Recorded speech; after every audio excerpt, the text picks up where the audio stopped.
And let's start again. Hey, everyone. Welcome to the afternoon session on Friday.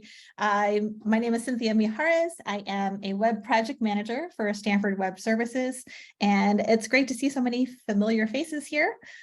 I know it's after lunch, so we're going to start in a few more minutes. We'll give it a little bit of time.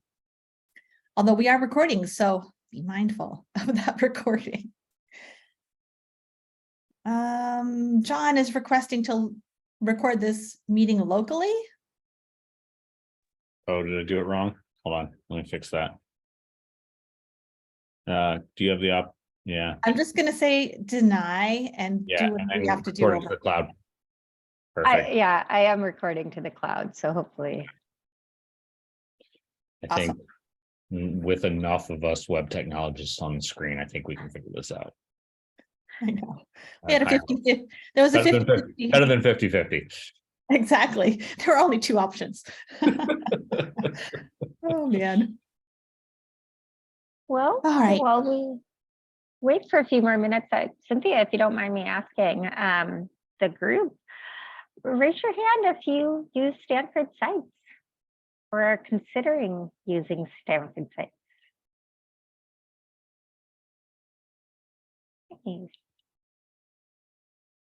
Well, I hope today's demonstration shows you some new powerful ways to use the tool.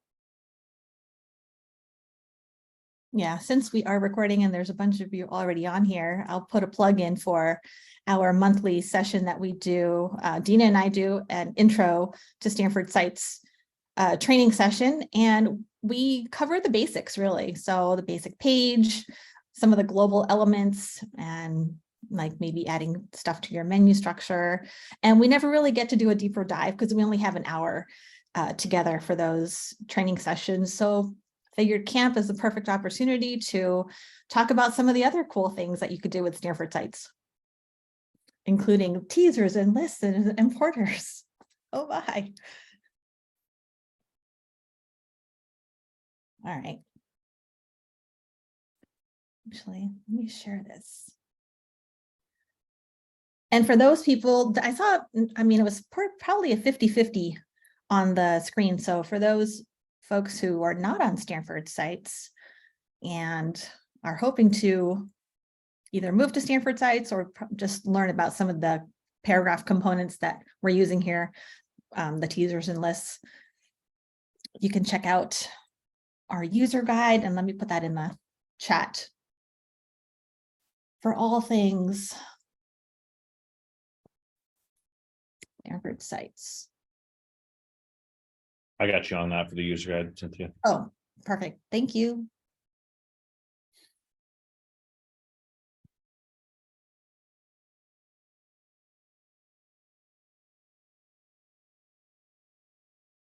All right.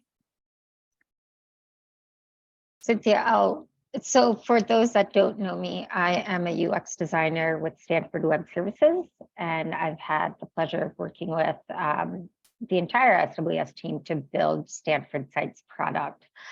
So I'm here for many selfish reasons. And in addition to asking how many of you use Stanford Sites, I was going to ask while we wait for another minute or two, how many of you have something in mind that you're hoping to do with list and teaser paragraphs? Raise your hand. Okay, just here to learn, and hopefully that'll spark some ideas and options for you.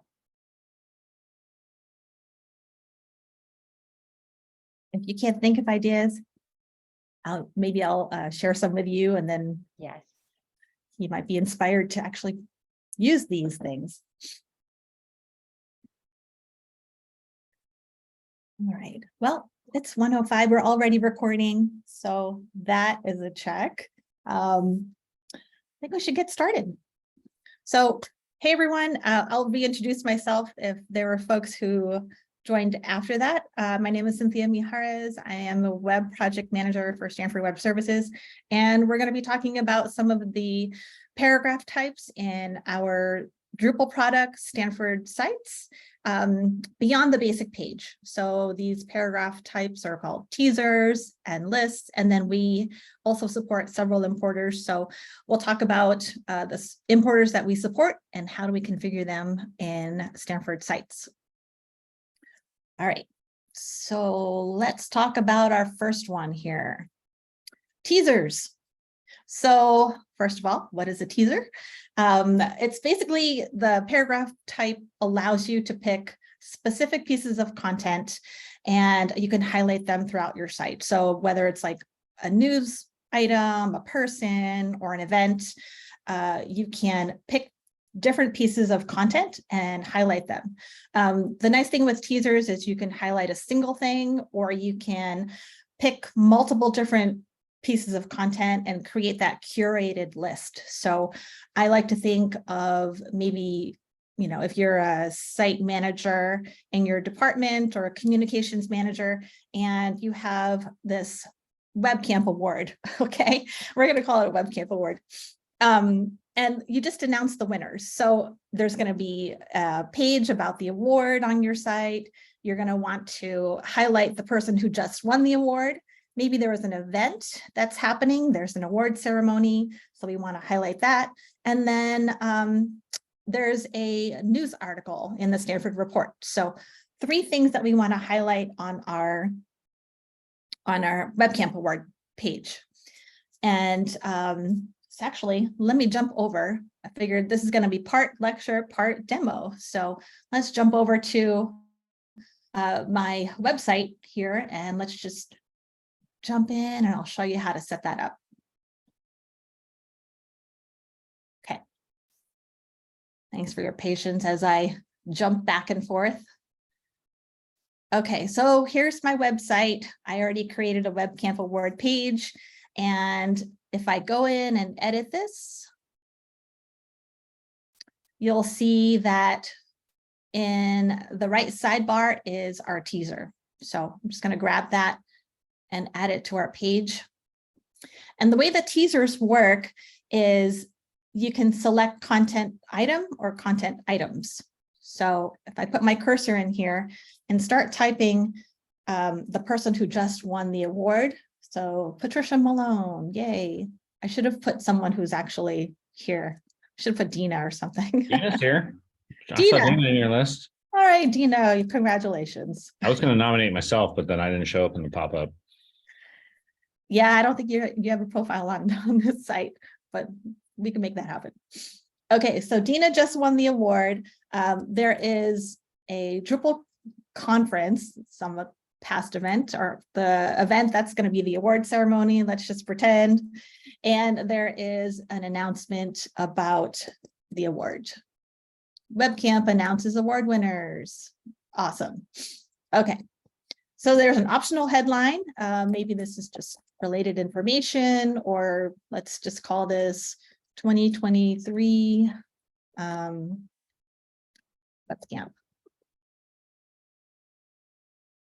You can put an optional description and maybe a link to more. Of course, all optional. So I'm going to press continue and save this page so we can take a look and see what happened. All right. So there's our 3 teasers. So the nice thing with teasers is that you can choose from various different content types. And I can go in and still continue to edit this if I want using the little pencil icon, because maybe I want to reorder these items just by using the drag handles. Maybe I'm going to just put the event first or something. So you can go back in and do that. Thanks, Dina. Yeah, if there's any questions, feel free to unmute yourself or go ahead and put them in chat, but it's camp, so this is a conversation. Okay, any questions around teasers? If not,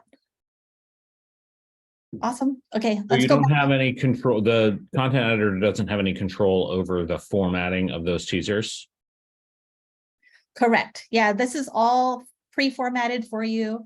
And you will get a card display. So if I selected one item, just like your other paragraph types, it would fill in the entire row. 2 items would be a 50-50. I happen to have 3 here. And so the benefit of that is that it already has been tested at various breakpoints and it's been tested to be accessible.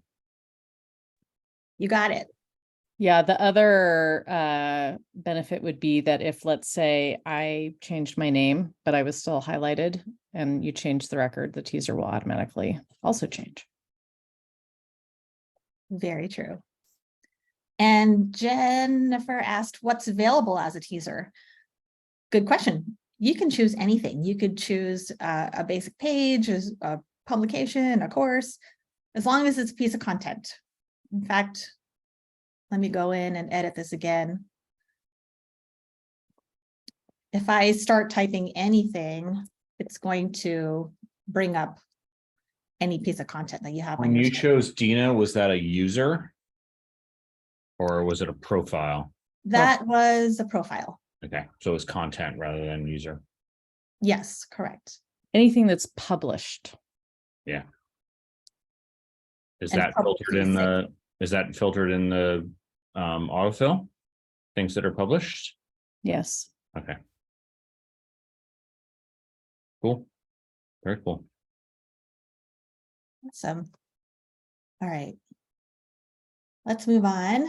Let me go back to my slides here. Okay. So next thing on our list is lists. Okay, so lists are, you can see here that I've got a picture of all these raspberries. Hopefully these images are making sense. So I had picking for apples last time. So this one I chose raspberries because they're containers of raspberries and they're all the same. You don't have a container of blueberries or strawberries. They're all the same content or content type, if you will. So the way that lists works is it's a dynamically generated list of the same content type. So let's go back to our scenario, and I'm that web communications manager. And we've just got that WebCamp Awards page up, and we highlighted all the 2023 items of our latest winner and the news article and the award ceremony event, right? So now my manager is asking me to include all of the people who have won this award in the past. So we want to put maybe a list of people, but you can put a list of anything that you have that's structured content. You can create lists of news or events or anything that's structured. Even the basic pages, you can do that as well. So let's go back to the website and add a list of people. Making sure it's like, choose the right screen, Cynthia. Okay, we're back. So I'm going to go in and edit this page again.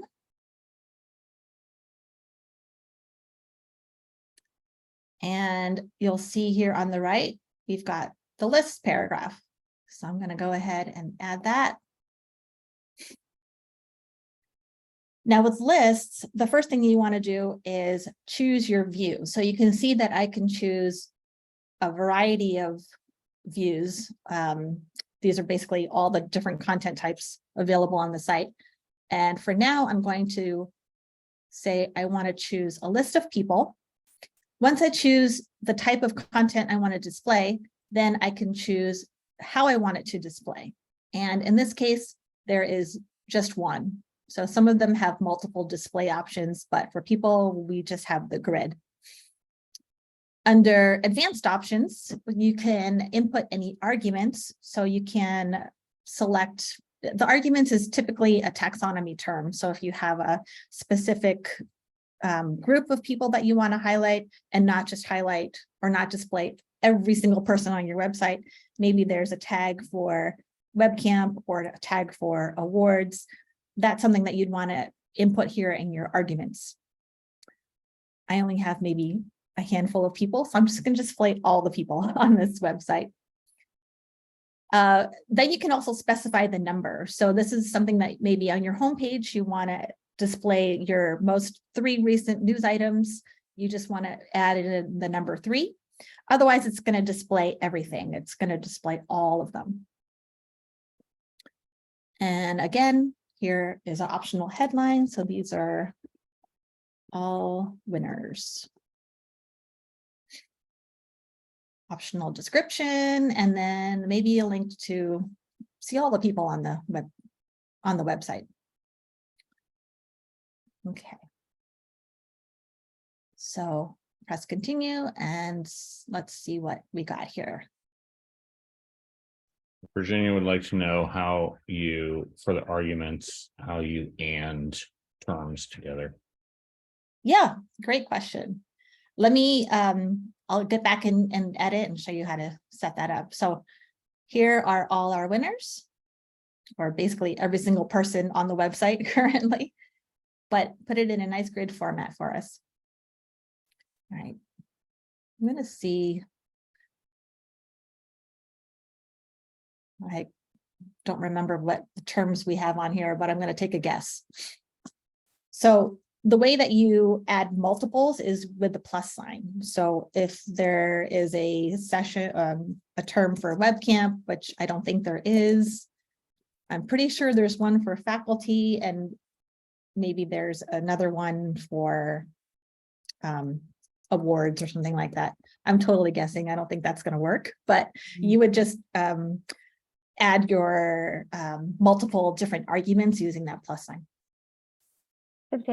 Sorry, currently the and functionality is, for lack of a better word, finicky.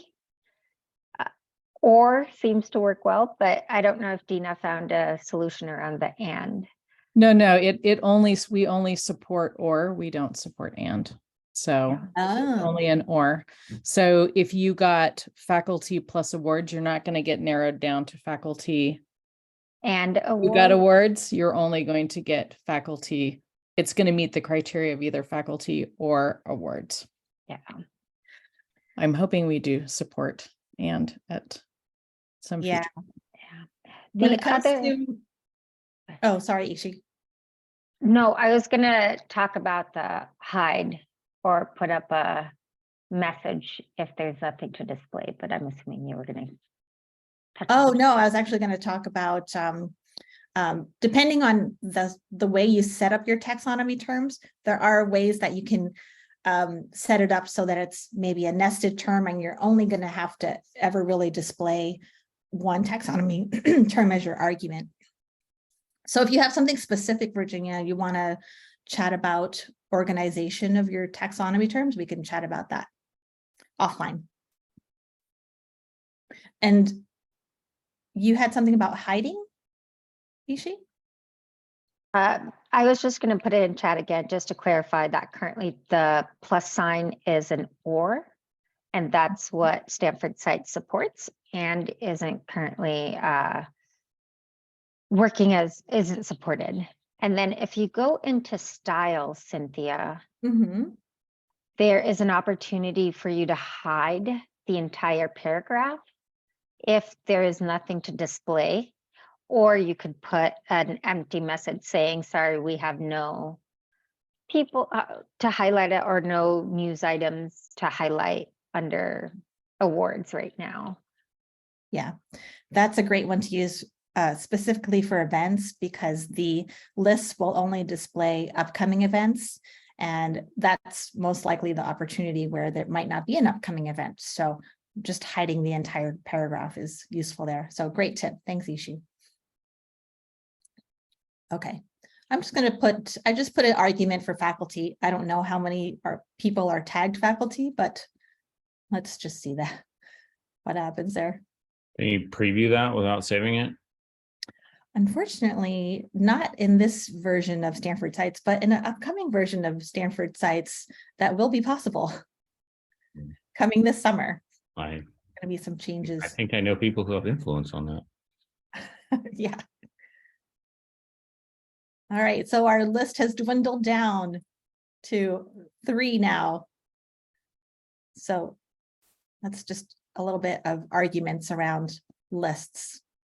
Can you pop that into an incognito window so we can see how it looks for anonymous users? I can, and I would have to share that window with you, but Okay, you're sharing. Okay, carry on. yeah, if you want, I can put the link in I chat. can put the link in chat. There you go. It's there. Okay. Any other questions around lists or maybe ways you would want to use a list? Yeah, Dina. So I'll mention too, if you wanted to pop something into the description field, Cynthia, and into the button. Field. Yeah. So the idea is that you have a headline above your list, you can have a description above your list, then you have your list, which is the automated part. And then you can optionally, I mean, you could not use any of those if you want to, but optionally you can also use that button. So a really common case might be you show 3 news items on the homepage, like 3 announcements maybe on the homepage, and then maybe you have a button that says see all announcements and it goes to the page that's the more full list. That's a really common use of this. But I mention this only because I go on, many sites every single day. And I do notice that sometimes there's some confusion about the list paragraphs. And it's also, I put that clarification in the chat too, is that this assumes that you have people or publications or events or whatever list type you're trying to use, that you have content of that type already on your site. So I've actually seen people just paste their entire list into that description paragraph, and that's not really, I mean, it will work as a text area, but it's not really what that's designed for. So it's really designed to work with content that you've already entered on your site, much like the teaser.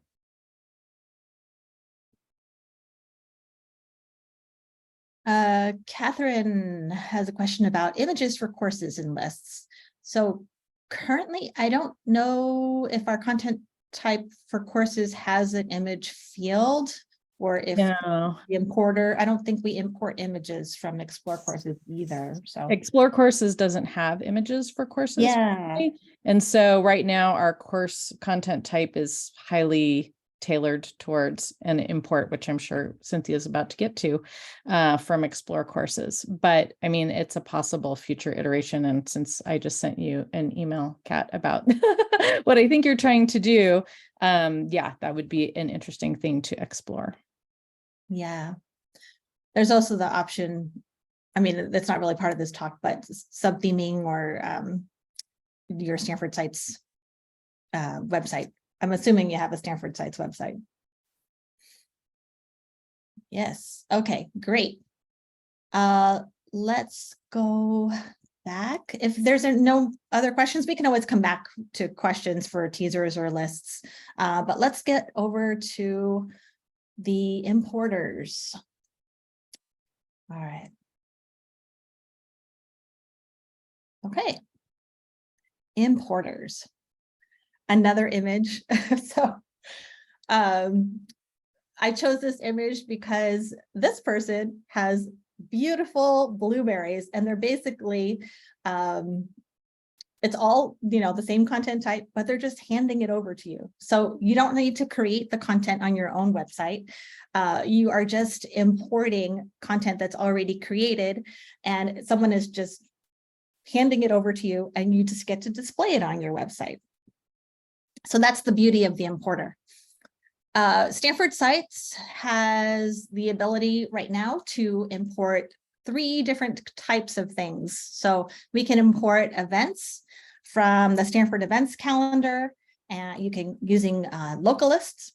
And oh shoot, I forgot to share these slides. I'll share these slides after because there are links here that you can get to events help and all of these different things.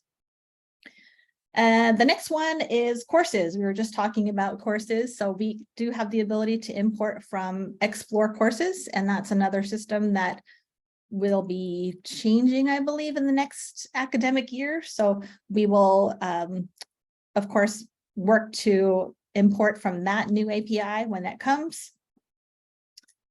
And then the final one is the people or person importer, and that comes from, you can see publicly displayed profiles on Stanford profiles. Okay. So back to our site, let's actually do some importing. And, oh, I should have asked earlier if there was a website that is importing people, because I don't have credentials on here to do any importing of people for CAP. I'll find you one, Cynthia. Okay, If you want to perfect. show the events one first, I can find you a people one. Yeah, that'd be great. Thank you. Okay. So let's talk about the importers here under configuration, and let's go to the events importer.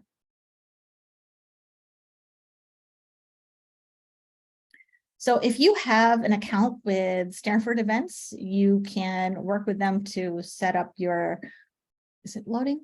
Your department events or things like that. But you can also choose from various different groups here. There's so many different groups. Oops.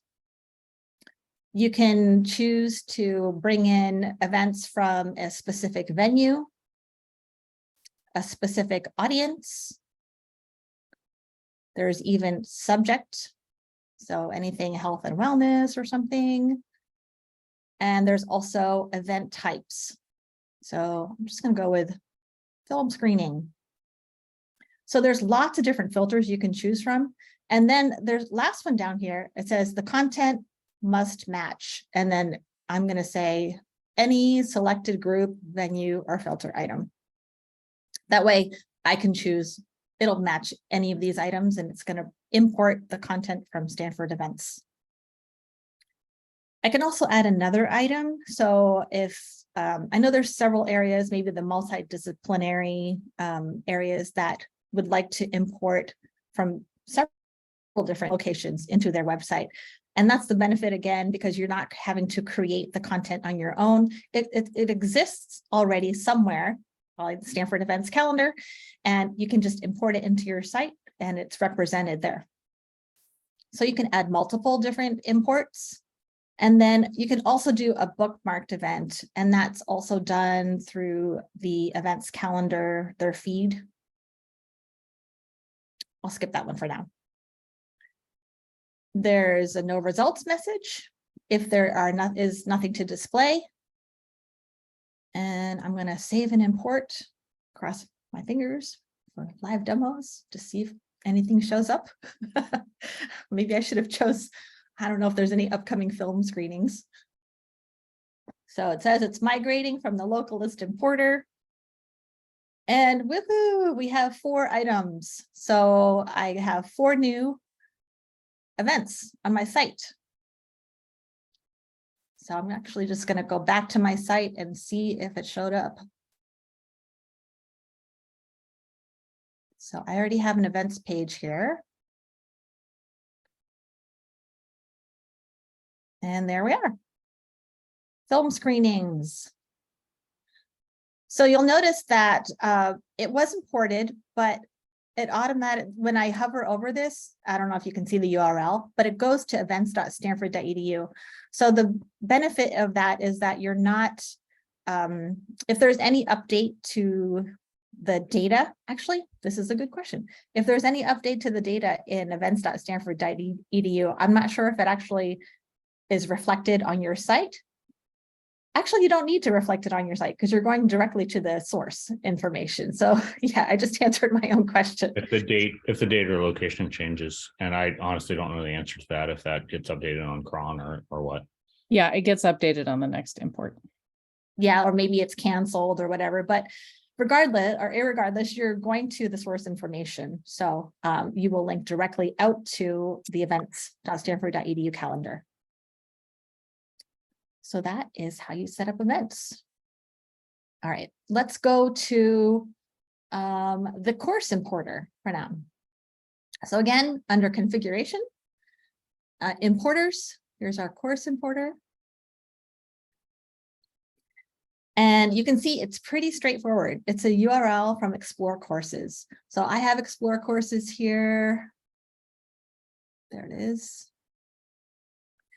And the way that Explore Courses works is depending on what you select, it's going to give you a different search string. So the more I tweak these filters, maybe I want to show everything for all of the terms, it's going to continually change my search string in the URL. And that's all you need when you're importing from Explore Courses is I'm just going to grab the URL or the search string, copy that, and bring that into my importer. Again, you can add multiples if you want. Maybe I always refer to those multidisciplinary departments because there are different, maybe the bio and med or whatever, different departments that you're have courses in. So let's save and import.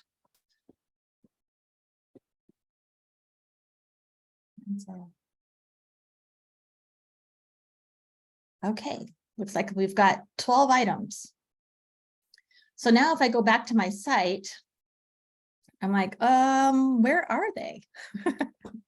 So this is the thing with the importer. And actually with events, I already had it here, but second step would be to actually add that path to your structure, your menu structure. I'm just going to open up in a new window. Add a link. And we'll call this courses.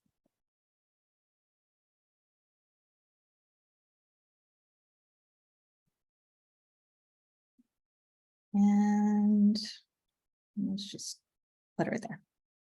So that overview page at /courses gets automatically created and you're just adding it to the menu. Correct. Yeah. So it's a view that is part of the feature. So it creates a page for you. Gotcha. So here it is in our menu structure. Let's go back to the site and take a look at it. Hopefully we've got some courses.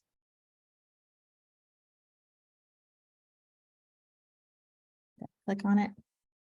You also could put a list of courses on the page without using that view. So if you don't need like the filter, for example. Correct. Yeah. Which is something that we do quite often. If you don't have taxonomy terms that you're using on your site, you could just create a list and select courses, and then you will just have a clean list of courses without that filter here on the left side. And is that menu dynamically generated based on the metadata that you put in your import string? The menu item? Yeah, those where the menu where it says ocean, spring, summer, winter, is that, I assume that's dynamically generated based on the metadata from the courses that you imported? I believe so, yeah. Yes. So I guess I'm wondering, the next step would be, I'm wondering if you import like, let's say more than 1,000. Let's say you import 10,000 courses, which you've seen people do with various metadata to them. Do you all of a sudden have this menu that is 10,000 items long? Probably. That would be a good Yes. test. Yeah. So someone we don't have a mentioned- heavy use of this yet so far, so. Yeah, I mean, there are tons of filters here, you know, so I mean, you can kind of go crazy, and I would imagine that that would end up being a filter. Give me a feature, I will break it. It won't duplicate. So if you do multiple importers, and I think Virginia also has a question, it won't. So the spring So it will doesn't only be here replace- one time. Yeah. Yeah, we may have various different subjects like oceans and whatever other subject I select, but yeah, if we were going to bring in another subject. Yeah. Virginia asks a great question in chat. Is there a way to have the courses menu appear elsewhere on your page so that it doesn't replace your left nav? Currently, no. Yeah. But you could put it on a page with your left nav and not have the filter. And that's a great use for using a list. So you would create a list of courses and let's just do that. So I'm going to go back to my webcamp page. Let's just edit this. And I'm going to add another list here. I'm going to select courses. I don't know if I have to, I mean, there's a couple ways to display courses. It looks like there's a default list view and a card grid. So let's take a look at that. I don't know if there's something specific, like if I just say spring, because that's a taxonomy term. Hopefully we should have a reduced list instead of all 12. Time check, Cynthia, you got about 8 minutes. Okay, thank you.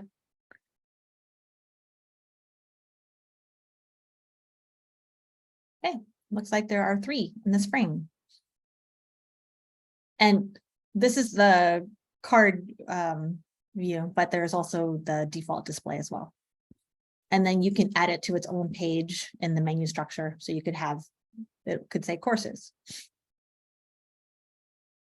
Okay. Dina, did you find a website that actually has a person importer? And Yeah, if you look in Slack, you'll pull up an importer Okay. that's in use on a site. It's not on a test site, but you can run the importer if you want to, or you can see the results of the importer. I'll mention one thing about the courses importer too, as Cynthia mentioned at the beginning. Explore Courses is changing their backend technology in the fall.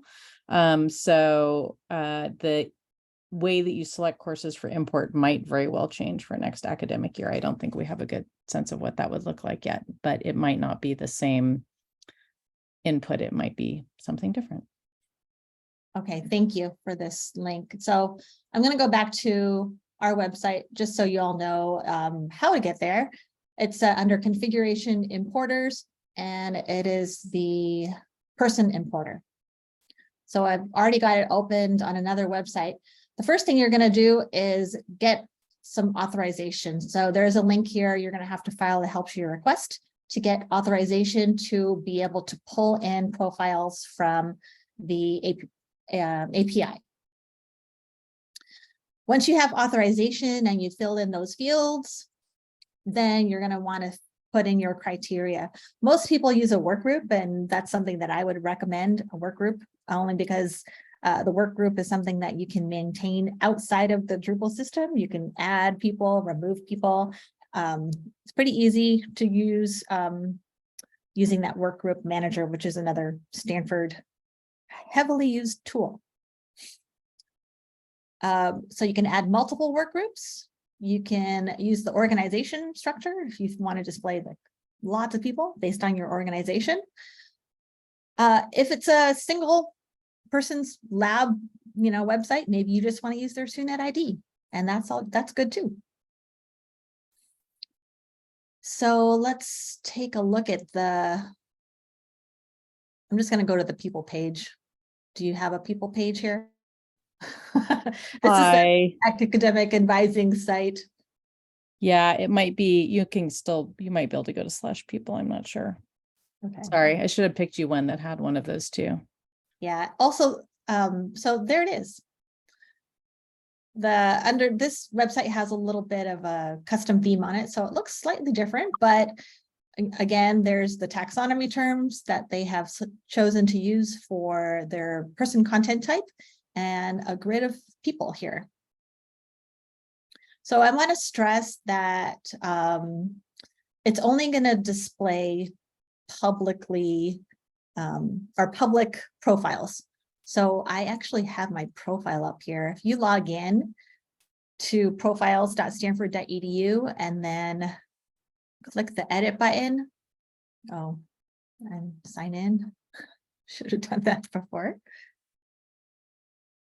The one exception to this is on our Stanford site's intranet product. If you have a site that's controlled by SUNET ID, you can pull the Stanford only profiles, but you have to make sure to request that when you request that importer key from the CAP team. You have to request and say, I want the full one, and you have to tell them it's an intranet. Yeah, so here's where you say either Stanford only or public. It's got to be set at public, but even though you have it at public, down below, there's all these different things that you could specify public or Stanford only.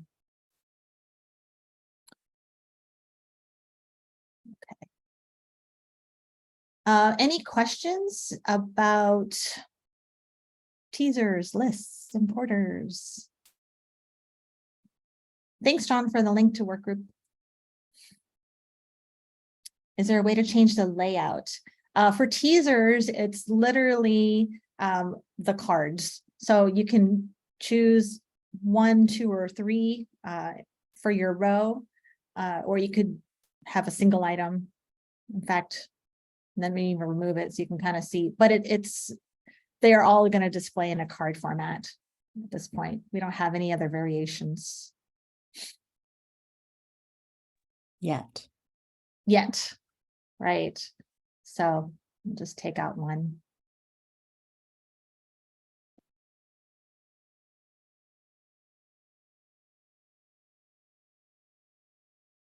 Now we've got 2. It will expand if I only have one teaser item, it's going to fill in your entire row. So some people don't like that, especially if you have a teaser of a person, because you have a giant face of Dina. And you could use other ways to highlight her, maybe in a text area or something like that, or other different paragraph types.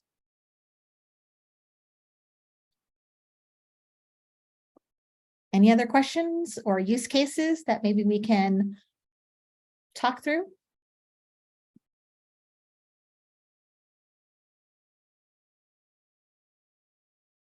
Great job. This is really helpful, Cynthia. Thank you. Thank you. Thanks for all your support. So actually here, all this on this page, I've got some teasers. I have a list. And I've also got an importer. So everything. I have one other addition to add too. We do technically have a publications importer. It's a one-time import though, and it goes off of a CSV file. So if you had, and it takes a very specific format. So there's some information in our user guide if you want to import a large list of publications, maybe out of a bibliography manager or something similar.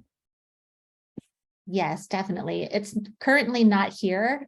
These are the ones that you can do on your own. There's courses, the events, and the people.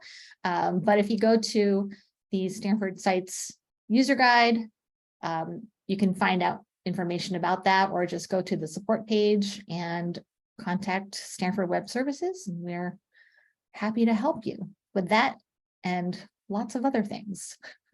All Stanford sites.